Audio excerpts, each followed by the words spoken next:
Rudy James and the Cowboy Spatula, Chapter 3.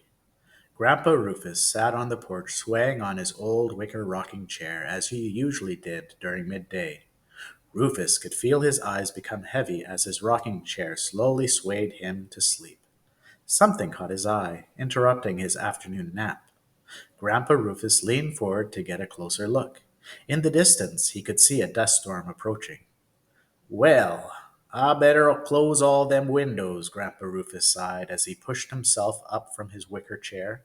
Better to be prepared so that I won't be dusting out of dirt out of my house for the next couple of days, he thought. Turning towards the door of the house, Rufus paused as the dust stork called out his name. Rufus! The cloud spoke. Rufus thought his ears were playing tricks on him because he swore the storm cloud said his name. Rufus! Grandpa Rufus! Turning, Rufus held his hand over his eyes to block the sun and peer intently towards the dirt cloud that was quickly approaching the house. Grandpa Rufus could not believe his eyes as the storm spoke his name once again.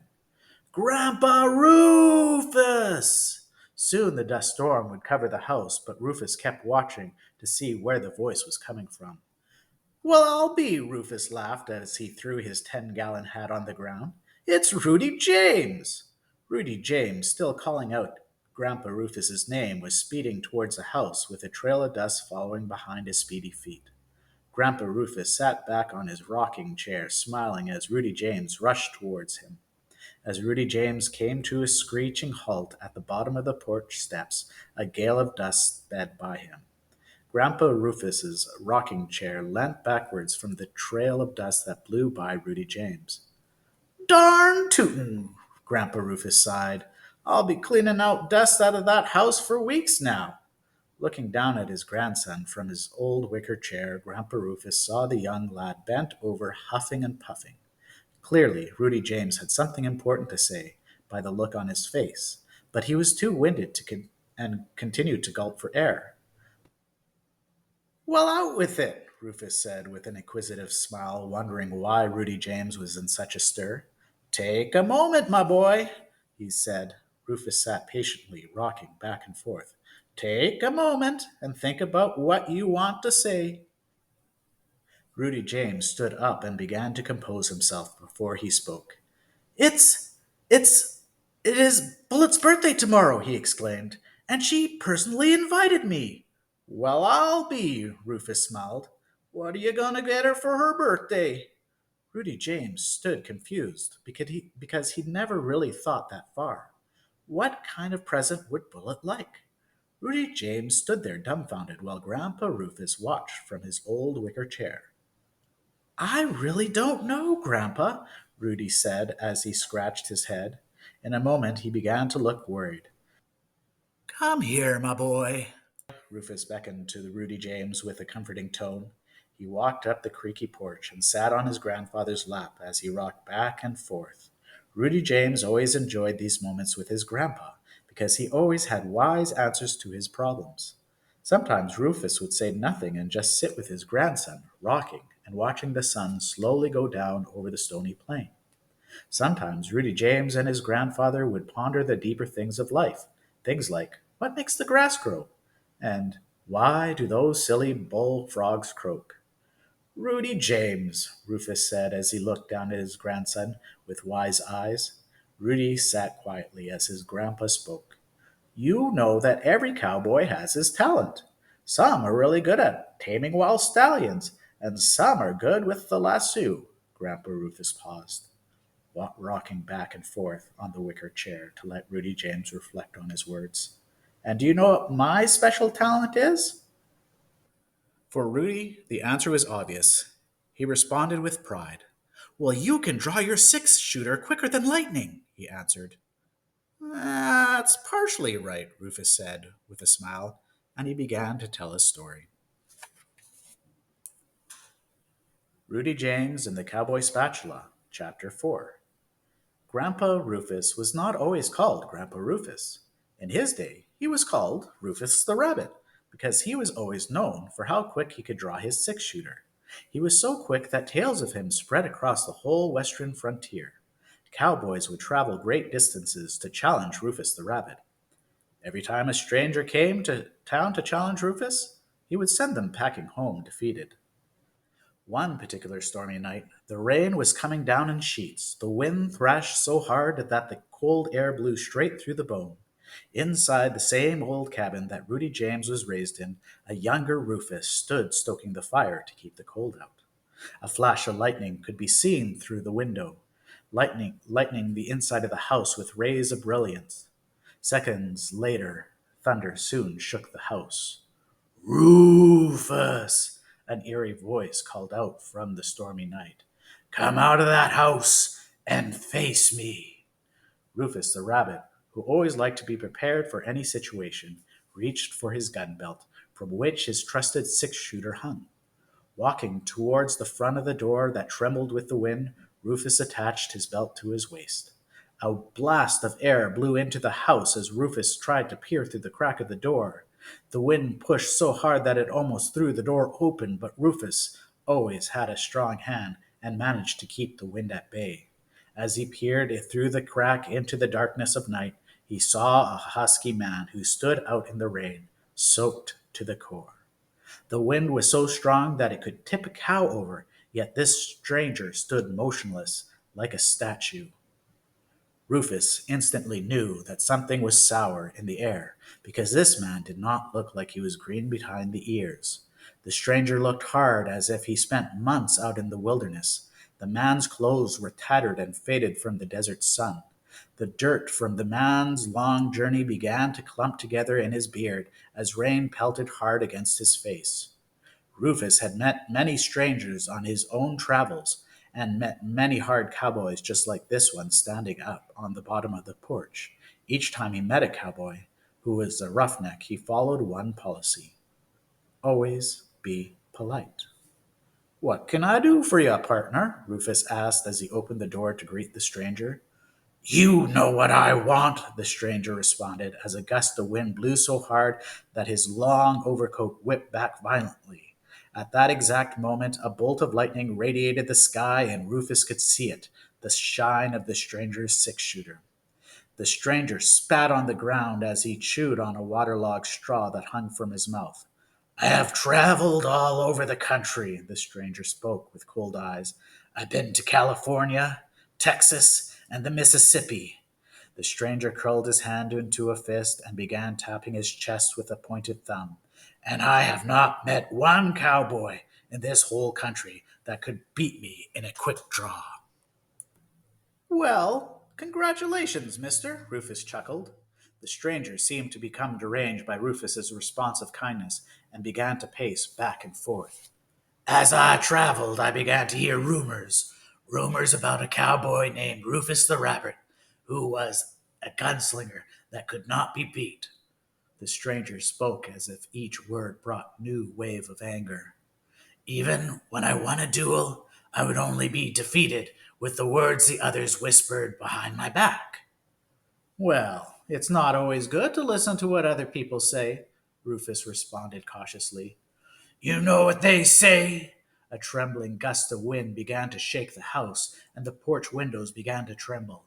They all said one thing, that I was quick, but not as quick as Rufus the Rabbit. Rufus clearly knew where this conversation was heading. The stranger stopped pacing and stared blankly at Rufus, taking no notice of the rain that pelted down on him. The stranger snarled, and it was the first time Rufus could see the man's teeth behind the stranger's beard. His teeth were so brown that it looked like that morning the man had eaten dirt for breakfast. Rufus feared what was coming next as the stranger's finger slowly rose up to point at Rufus. With his breath that stunk of waste, the stranger spoke. I challenge you to a duel. Well, stranger, Rufus said calmly, I don't even know your name. Why don't you come in, warm up next to my fire, and I'll make you some of my famous chili. Shocked by Rufus's response, the stranger blinked for the first time. Perhaps it had been the first time the stranger was stunned by a cowboy, because cowboys were always eager to prove their manliness. Yet This was the nature of Rufus. He may be famous for how quick he could draw his gun, but he was also famous for how kind he was. Rufus could never let a stranger go cold or hungry, and seeing the stranger stand before him, all Rufus could think about at that moment was to show the good old fashioned Western hospitality. The stranger was still taken aback by Rufus's response. Never had another cowboy shown kindness towards him. He really did not know what to do, and he stood there bewildered, shaking his head, lost in his own thoughts. Even with the offering of a warm fire, the stranger's face was gripped with anger, and Rufus could see wrinkles that scarred the weary traveler's face. Overcome with anger, the stranger screamed, "I want a duel now!" Cracks of lightning traveled across the evening sky. "I will wait for you at town square for an hour. The whole town is there waiting to see if you truly are the quickest gunslinger of them all, or just another cowboy who's yellow." Immediately, the stranger turned towards the darkness of the night and walked back to town, with the rain peppering his back. "Yellow?" Rufus questioned the stranger's challenge as he closed the door behind him. He had never been called a coward before, and he did not know why anyone would. Turning back to his living room, Rufus noticed the once warm fire that had simmered down to glowing embers, which popped and crackled as Rufus tried to stoke the fire back to flames. Rufus sat down at his homemade wooden table and looked down at Kingston, his golden retriever. "The strange man outside called me Yella." Kingston just stared blankly at Rufus's words. Though he hoped Kingston would have some wise words for his situation, Rufus knew all Kingston wanted was some table scraps from his world-famous chili dinner. "Looks like I have some business to take care of," Rufus spoke again to Kingston as he drew his trusted six-shooter out of his holster and placed it on the table. Piece by piece he began to take the gun apart. He knew all too well that running into duels quickly was riding a blindfolded donkey, and if there was one thing that Rufus the Rabbit knew, it was that it was better to always be prepared. Knowing this, he knew the stranger had a disadvantage because of his great time traveling. His six-shooter would have been worn from disrepair. Most likely, the stranger's six-shooter was slow from the months of rust that slowly accumulated from the rain. Rufus felt confident about his advantage, and as Kingston lay beside him on the kitchen floor, Rufus cleaned and oiled his six-shooter with great care. "If only he stayed for some of my chili," Rufus sighed to Kingston with disappointment. "He might have been able to beat me, fair and square." Rudy James and the Cowboy Spatula, Chapter 5. "I told you he wouldn't show," yelled the stranger, as the crowd huddled together from the cold winter night. It was already very late in the night, and the stranger had rung the town bell to summon the town to watch. The crowd stood there, weary from their disrupted slumber, holding umbrellas to protect themselves from the continuous rain. Truly, the tired cowboys and girls wanted to return to the comfort of their beds, as every single minute the rain blew harder. Yet the stranger would not let them, and uttered threats if they tried to leave. The hand of the city hall clock inched forward to midnight, which was the deadline the stranger gave Rufus the rabbit to show up. However, each tick of the clock did not herald the arrival of Rufus. "I'm telling ya," the stranger said confidently, "he will not show." There was good reason for this confidence, because as the clock ticked forward, Rufus was nowhere to be seen. You would expect the stranger to be happy that he'd soon become the greatest gunslinger in the whole Wild West. But with each second, the stranger became even more aggravated. "I'm the quickest gunslinger known to man," he began to taunt the fatigued crowd. "He will show up," one of the older cowboys spoke in defiance. "Rufus is not yellow, and he never turned down a challenge from a cowboy who's as rude as you." The comment angered the stranger, and he coiled up like a snake, as if he was about to lunge at the cowboy who dare stand against him. Before the stranger could strike, the bell began to sing its ominous song. The stranger watched the clock in silence as a storm shook the town streets. The hammer of the bell struck the hard surface of the bell a second and third time, and still Rufus was nowhere to be seen. The crowd began to murmur, as if they were pleading with the bell to stop, but it continued singing its fifth time. "Time's running out," the stranger laughed as the bell finished its eighth clang. The bell cried again, and the crowd began to lose hope in their unsung hero. Was Rufus the rabbit not going to show? Boom! The bell rang again. Time seemed to slow down, and everyone's senses seemed to rise.